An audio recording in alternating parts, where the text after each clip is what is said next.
Priyanka's food ডায়েরিতে তোমাদের সবাইকে ওয়েলকাম। অনুষ্ঠান বাড়িতে গেলে ভেজে যে আইটেমটা অবশ্যই থাকে সেটা হলো মিক্স ভেজ। অনেকটা বলতে গেলে আমাদের বাঙালি বাড়ির পাঁচমেশালি সবজির একটা অন্য ভার্সান। তো সেটাই আজকে রান্না করব অনুষ্ঠান বাড়ির মতোই স্বাদে, কিন্তু বাড়িতে খুব সহজে। চলো দেখে নিই এই রান্নাটা। তার জন্য আমি এখানে সবজি নিয়েছি গাজর, বিনস, ক্যাপসিকাম, ফুলকপি, আলু এবং সবগুলোকেই কিন্তু আমি চেষ্টা করেছি একটা নির্দিষ্ট শেপে আনতে, তাই আমি এখানে সব কিছু লম্বা দিয়েছি। তো তোমরা চাইলে এটাকে অন্য কোনো শেপেও বানাতে পারো আর অন্য কোনো সবজিও চাইলে এর মধ্যে অ্যাড করতে পারো। আমি এছাড়াও এর মধ্যে কড়াইশুঁটি অ্যাড করব। আর যারা এখনও আমার চ্যানেলটাকে সাবস্ক্রাইব করোনি তারা কিন্তু প্লিজ চ্যানেলটাকে সাবস্ক্রাইব করো। তো প্রথমেই কিন্তু আমি সবজিগুলোকে ভাজা করে নেব। তার জন্য সাদা তেল দিয়েছি, এক এক করে আমি সবজিগুলোকে ভাজা করে নেব। তোমরা যদি এই রান্নাটা আগে থেকেই রান্না করে থাকো তাহলে অবশ্যই জানিও তোমরা কিভাবে এটা রান্না করো। গাজরটা ভাজা হতে একটু সময় লাগবে, তাই এটাকে বেশ সুন্দর করে আমি ভেজে নেব। ভাজতে ভাজতেই কিন্তু সবজিগুলো সেদ্ধ হয়ে যাবে। আর রান্নাটার স্বাদটা কিন্তু ভীষণ সুন্দর হয়। এটা বিভিন্ন রকম রুটি, লুচি, পরোটার সাথে ভালো লাগবে খেতে, আর পোলাওয়ের সাথে বা ফ্রাইড রাইসের সাথেও কিন্তু এটা ভালো যাবে। এবারে আমি বিনস আর এখানে ফুলকপি দিয়েছি, সেটাও আমি হালকা করে ভাজা করে তুলে নেব। এক এক করে সব সবজিগুলোকেই আমি ভাজা করে তুলে নেব। সবজি ভাজা করে নেওয়ার ফলে কিন্তু রান্নাটা যেমন তাড়াতাড়ি হয় তেমন এর স্বাদও কিন্তু খুব সুন্দর হয়। এবারে আলুর পালা। তো আলুগুলোকেও আমি সুন্দর করে ভাজা করে নিচ্ছি। আজকের পর থেকে কিন্তু আর মিক্স ভেজ খাওয়ার জন্য কোনো অকেশন বাড়ির জন্য ওয়েট করতে হবে না, নিজেরাই বাড়িতে বানিয়ে নিতে পারবে। এবার ক্যাপসিকামের পালা। ক্যাপসিকাম কিন্তু খুব বেশি ভাজতে লাগবে না, হালকা করে ভেজে নিয়েছি আমি। আর ফ্রোজেন মটরশুঁটি ছিল আমার কাছে, সেটা অ্যাড করে দিয়েছি। এবার এটাকে হালকা একটু নেড়েই তুলে নেব। এবারে আসা যাক রান্নার মূল পর্বে। তার জন্য আমি এখানে তেলের মধ্যে একটু বাটার দিয়ে দিয়েছি, যে ভাজা তেল ছিল তার মধ্যে দিয়ে দিলাম আমি এখানে গোটা গরম মশলা আর শুকনো লঙ্কা আর সাজিরে। অবশ্যই সাজিরেটাই কিন্তু দিতে হবে। ঘরের রোজকার যে জিরে খাই সেটা কিন্তু একদমই না, চাইলে এটাকে স্কিপ করা যেতে পারে, কিন্তু অবশ্যই সাজিরেই দিতে হবে, তাহলে কিন্তু শাহি টেস্টটা আসবে। এবারে দিয়ে দিলাম আদা বাটা। আদা বাটাটা ভালো করে নাড়িয়ে নেওয়ার পর আমি দিয়ে দিলাম জিরে গুঁড়ো, দিয়ে দিলাম হলুদ গুঁড়ো। এবারে এটাকে খুব ভালো করে নাড়িয়ে নেব। তারপর আমি এর মধ্যে অ্যাড করে দিচ্ছি লঙ্কার গুঁড়ো। ঝালটা যে যার স্বাদ অনুযায়ী দিতে হবে। লঙ্কার গুঁড়ো দিয়ে এরপর আমি এর মধ্যে অ্যাড করে দিলাম টমেটো বাটা।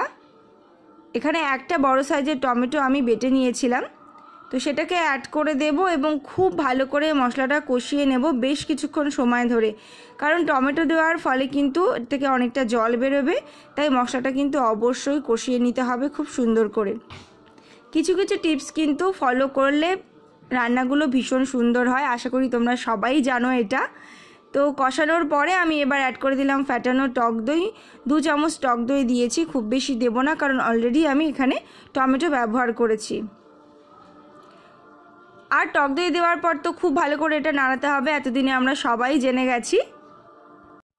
আশা করছি কালারটা দেখে বুঝতেই পারছো এটা কতটা কষানো হয়েছে। এবারে আগে থেকে ভিজিয়ে রাখা কাজু বাদাম আর 4 মগজ পেস্ট করে নিয়েছিলাম, 4 চামচ আমি এখানে ব্যবহার করছি, উঁচু উঁচু 4 চামচ আমি এখানে দিয়েছি। এবার এটা দেওয়ার পরেও কিন্তু নাড়িয়ে নিতে হবে খুব ভালো করে, না হলে কিন্তু কড়াইতে লেগে যাওয়ার একটা ভয় থাকে। তো খুব সুন্দর করে নাড়িয়ে নেব আমি যতক্ষণ এটা থেকে তেল বেরিয়ে আসছে। আমি ক্লোজ থেকে দেখাচ্ছি, দেখতেই পাচ্ছ কাজু 4 মগজ দেওয়ার পরে কিন্তু কত সুন্দর তেল বেরিয়ে এসেছে। মানে এখনই কিন্তু রান্নাটা ভীষণ ইয়ামি লাগছে দেখতে।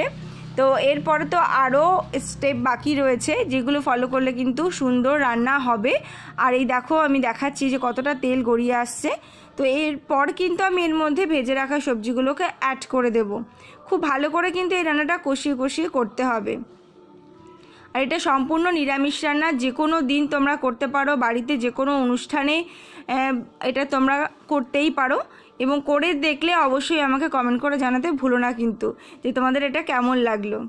এবারে সবজিগুলো দিয়ে হালকা হাতে আমি নাড়িয়ে নেব। আর অন্যদিকে কিন্তু আমি গরম জলও করতে দিয়েছি, কারণ এই পর্যায়ে কিন্তু রান্নায় গরম জলই ব্যবহার করতে হবে। খুব ভালো করে মশলার সাথে 1-2 মিনিট আমি নাড়িয়ে নিচ্ছি সমস্ত সবজিগুলোকে। আর ক্যাপসিকাম আমি এখনও দিইনি, ক্যাপসিকামটা লাস্টে দেব, কারণ যেহেতু ওটা অলরেডি ভাজা করা রয়েছে, আগে থেকে দিলে কিন্তু এটা গলে যাবে। তোমরা চাইলে কিন্তু অবশ্যই এর মধ্যে কর্ন অ্যাড করতে পারো, এর মধ্যে পনির অ্যাড করতে পারো, তাহলেও কিন্তু এই স্বাদটা আরও সুন্দর হবে। তো দেখতেই পেলে আমি লাস্ট কিছু সবজি এর মধ্যে অ্যাড করে দিয়ে গরম জলটা দিয়ে দিলাম।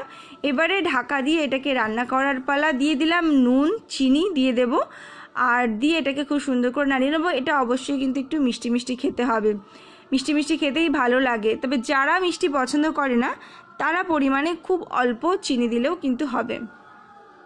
তো এবারে ঢাকা দিয়ে এটাকে রান্না করার পালা কিছুক্ষণ, যতক্ষণ না সমস্ত সবজির সাথে একেবারে মিলে মিশে একটা গভীর ভালোবাসা তৈরি না হচ্ছে। তো যারা এখন আমার চ্যানেলটাকে সাবস্ক্রাইব করোনি তারা কিন্তু অবশ্যই চ্যানেলটাকে সাবস্ক্রাইব করে দিও, আর ভালো লাগলে কিন্তু অবশ্যই রেসিপিটা সবার সাথে শেয়ার করো। তো এখন ছবিতে কতটা বোঝা যাচ্ছে আমি জানি না, কিন্তু এটা কিন্তু সামনে থেকে দেখতে ভীষণই সুন্দর লাগছে এবং খেতেও আশা করছি ভালো লাগবে। তো আমি কিছুক্ষণ রান্না করে নিয়েছি এটা ঢাকা দিয়ে, তারপর ঢাকা খুলে দেখলাম সমস্ত সবজি সেদ্ধ হয়ে গেছে। আর বিশেষ কিছুই কিন্তু এই রান্নাটাতে করার নেই। আমি এবারে একটু গরম মশলার গুঁড়ো দেব আর একটু বাটার দেব, আর তোমরা চাইলে অবশ্যই ফ্রেশ ক্রিম দিয়ে সাজিয়ে এটাকে ডেকোরেট করতে পারো। তবে এটা রান্না করার পর মনে হয় না আর বেশি ইচ্ছা করবে যেটাকে সাজাই, কারণ এটা চটপট করে খেয়ে নিতে হবে। হাতে করা রুটি বা নান, পরোটা যা হোক একটা কিছু বানাও এবং এটাকে খেয়ে নাও। তো দেখা হবে আবার নতুন রেসিপি নিয়ে, ততক্ষণ পর্যন্ত সবাই ভীষণ ভালো থেকো, টাটা।